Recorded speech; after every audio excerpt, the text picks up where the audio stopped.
Semangat pagi, salam gini hari, semangat gini hari. Ketemu lagi dengan saya Ijul, yang bukan siapa-siapa, yang berusaha jadi orang baik aja. Kali ini kita akan angkat perbincangan tentang perubahan atau evolusi, gitu ya. Karena banyak orang bilang bahwa sesuatu yang abadi itu sendiri adalah perubahan. Jadi kita mau bahas tentang perubahan. Kita dilahirkan dari kecil sampai dewasa, tentunya banyak berbagai perubahan kita lalui, dari yang enak, dari yang nggak enak, gitu kan. Nah sekarang apalagi dengan kondisi, ya sekarang saat ini saya bicara nih kondisi lagi new normal, gitu ya, new normal di masa pandemi COVID-19. Jadi kita harus bisa beradaptasi, berevolusi. Ya suka juga ada orang mengatakan bahwa janganlah kita seperti dinosaurus yang sekarang sudah punah karena mereka terlalu keras, gitu ya. Jadi sehingga tidak bisa menyesuaikan diri dan beradaptasi. Kita sebagai manusia yang normal semestinya kita makhluk yang sangat adaptif, gitu ya, sangat adaptif, dan kita bisa menyesuaikan kondisi apapun itu, karena Tuhan sudah ciptakan kita dengan segala kecerdasan, dengan segala intuisi.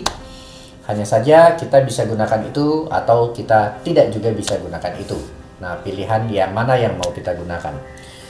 Saya pernah menulis sebuah tema, yaitu judulnya anti evolusi. Saya sambil baca ya, karena ini tulisan udah lama banget saya tulis.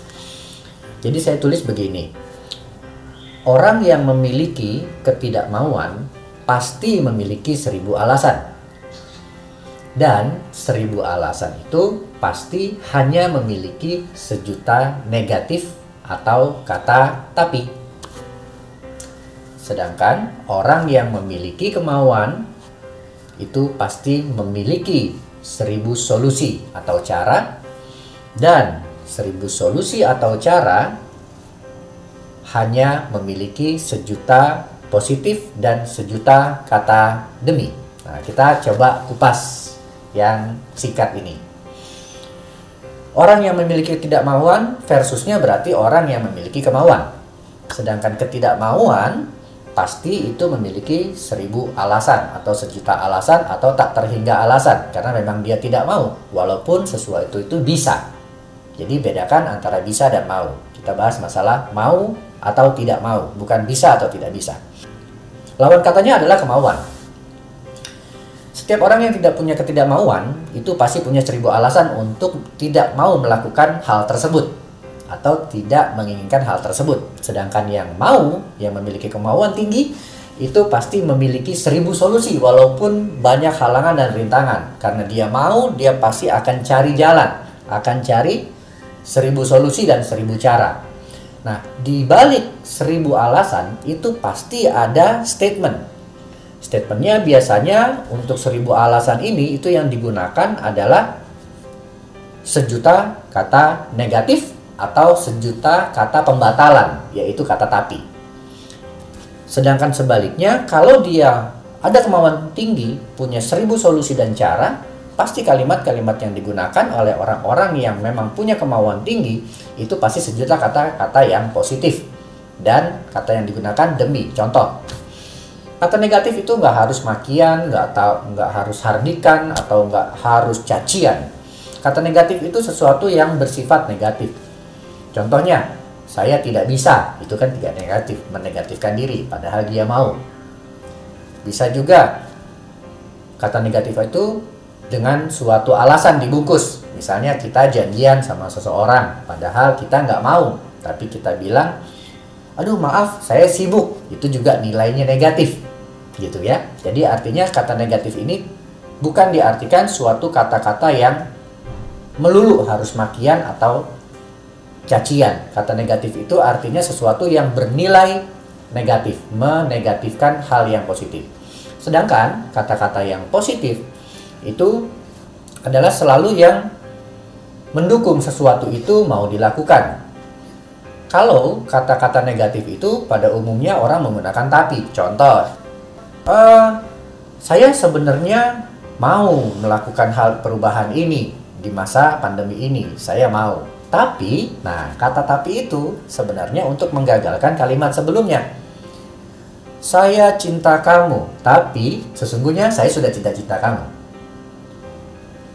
Saya benci kamu, tapi dengan kata tapi, kata bencinya sebenarnya sudah dianulir.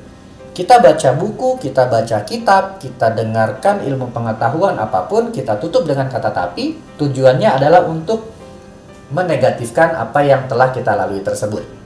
Sebaliknya, ketika orang punya perubahan dan kemauan keras untuk melakukan sesuatu, entah perubahan atau pengulangan, nanti kita akan bahas di sesi selanjutnya tentang pengulangan, pasti memiliki kata demi. Contoh, kayak tadi ya, saya sebenarnya tidak punya kemampuan ini, saya nggak pernah belajar ini, tapi demi, pasti dia akan lawan kata ketidakmampuan itu, dia positifkan. Kalau tadi negatif itu dia negatifkan, sesuatu yang dia mampu dinegatifkan jadi nggak mau. Sedangkan kata demi itu adalah untuk mempositifkan sesuatu yang sifatnya negatif. Contoh, biasanya dulu waktu kita pacaran ada lagu-lagu ya kayak kalimat-kalimat ya demi cintaku padamu. Walaupun dilarang sama orang tuanya, tidak disetujui sama lingkungannya, tapi demi cintaku padamu, apapun, lompat pagar dia oke, lewat backstreet dia oke, kata demi. Itulah pentingnya kata-kata, karena otak kita itu adalah prosesor di dalam diri kita, sehingga kita harus belajar untuk membiasakan mengendalikan diri supaya kita punya nilai positif. Positif itu ya tidak harus sesuatu yang bagaimana, positif aja kepada diri sendiri. Artinya positif kepada diri sendiri, mampukan diri sendiri, optimalkan apa yang kita miliki, yang dikasih sama Tuhan. Nah, jadi itulah artinya kita membahas sebuah evolusi. Evolusi berarti sebuah perubahan, sebuah regenerasi. Itu pasti terjadi, tidak bisa kita nafikan. Kalau kita nafikan, kita akan tergilas oleh perubahan, atau suka disebut dengan ketinggalan zaman. Mungkin ya bahasa Betawinya kolot gitu ya, bukan kekinian tapi kedahuluan gitu ya. Nah, jadinya teman-teman semua, kali ini kita bahas yang ringan-ringan saja, yaitu sebuah penggunaan kata tapi dan kata demi. Hati-hati loh untuk menggunakan kata-kata itu. Gunakan kata-kata tapi untuk sesuatu yang sifatnya negatif. Contoh, saya mau mencuri benda itu. Gunakan kata tapi, karena mencuri itu negatif. Supaya kita batalkan, kita pakai kata tapi. Tapi saya takut sanksinya nih, nanti saya dituduh pencuri gitu. Nah, sebaliknya, untuk hal-hal yang positif, kalau teman-teman, kalau Anda semua itu ragu untuk melakukan atau ragu akan kemampuan, gunakan kata demi, pasti Anda akan bisa. Saya tidak mampu melalui ujian ini, tapi demi masa depan saya, demi keluarga saya, dengan kata demi semuanya akan jadi mampu. Maka dari itu, sudah jadi terbiasa, kita harus terbiasa dengan pola berbahasa kita. Karena segala sesuatu itu dimulai dari bahasa. Kita menjadi karakter seperti apa tergantung lingkungan kita berbahasa atau penggunaan bahasanya seperti apa. Kita akan menjadi seperti itu. Nah, simpel kan? Evolusi adalah suatu perubahan yang tidak bisa dihambat, tidak bisa ditunda. Hanya bisa disikapi apa yang harus kita lakukan terhadap suatu perubahan. Apapun perubahan itu. Kalau perubahannya seperti ini, kayak dulu saya pernah mengalami zaman menggunakan alat komunikasi, tidak ada handphone. Dulu tuh ada yang namanya apa ya, penyeranta atau apa ya, brand itu dulu pager gitu. Jadi kalau kita mau hubungin seseorang ya kita telepon operator dulu, baru dia texting. Dia ada teksnya. Sampai berkembang sekarang, dan dulu juga semua handphone itu ada apa ya, ada keypadnya gitu ya, ada papan tombol ketiknya. Sekarang sudah tidak ada. Jadi mau nggak mau ya kita lakukan perubahan. Nah, oleh sebab itu teman-teman semua, kita akan menjadi manusia yang hebat. Siapapun Anda, siapapun kita semua, selama kita bermindset relatif. Untuk relative thinking, saya akan bahas di episode selanjutnya yang sangat berkaitan dengan ini.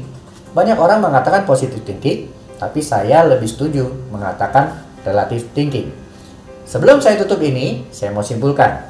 Jadi, semoga kita semua jangan menjadi orang-orang yang anti evolusi.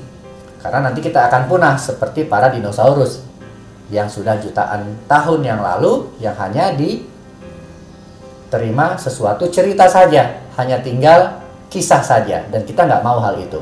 Nah, selanjutnya ini berkaitan. Untuk kita bisa berevolusi, kita wajib harus adaptif. Untuk kita adaptif, kita harus punya mindset relative thinking. Apa itu relative thinking?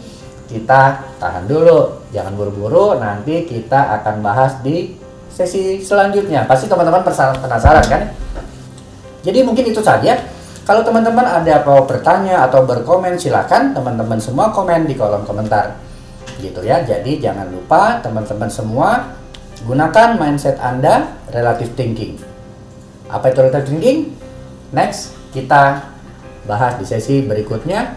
Saya Ijul, bukan siapa-siapa, jadi orang-orang baik saja, dan selamat gini hari.